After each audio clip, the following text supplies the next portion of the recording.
Equity is a top priority in the Lodi School District this year, which came as a surprise to the Lodi School Board Monday night.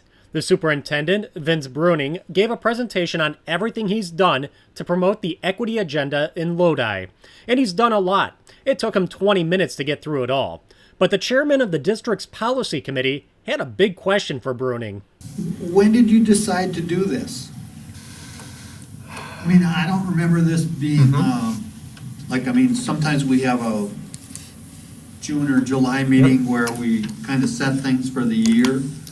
And of course, last year was such a fun year, we just canceled that whole. Yeah, a lot of times when we start talking about, as we'll start talking about for next year, a lot of these things happen at our administrative retreat in June. So we met obviously much more last summer than we typically meet as administrative team.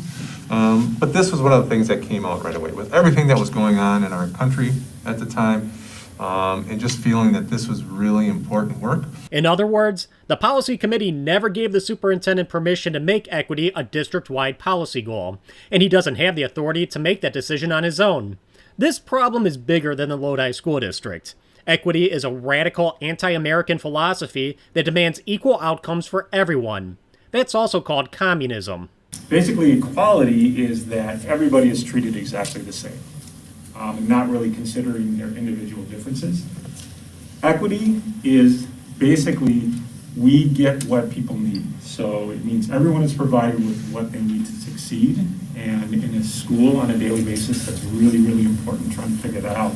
Equity is basically getting what our students need based on their backgrounds. Because it's all based on students' quote background, teachers and staff spent this year studying and reflecting on things like white privilege, microaggressions, and implicit bias. A lot of it was in this book, So You Want to Talk About Race. Interesting book. It's not a toe in the water kind of about race. It's a little bit more in your face, and it was very interesting to see staff reaction to that. And just that it wasn't something, like I said, you just kind of comfortably eased into. And so were multiple discussions on that during the course of the year. Bruning says that was just the beginning of a program with apparently no end in sight. It's just like building a house, right? You got to have a really solid foundation of knowledge.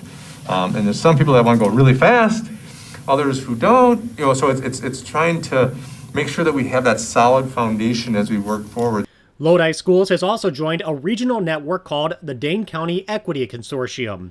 There are 25 school districts in that organization, and Bruning says it meets every month. This was all done under the radar. There is no mention of equity anywhere on the district's website, not even under the district's goals. While this was going on, the school board was focused on how to deal with COVID-19. Now that the cat is out of the bag, the school board says it's happy with Bruning's performance and will allow him to continue pursuing his equity agenda in Lodi. I can't wait for a future board meeting where that first group, that equity team, gives us a report on what's been happening. That's going to be amazing. For the McIver Institute, I'm Bill Osmolsky.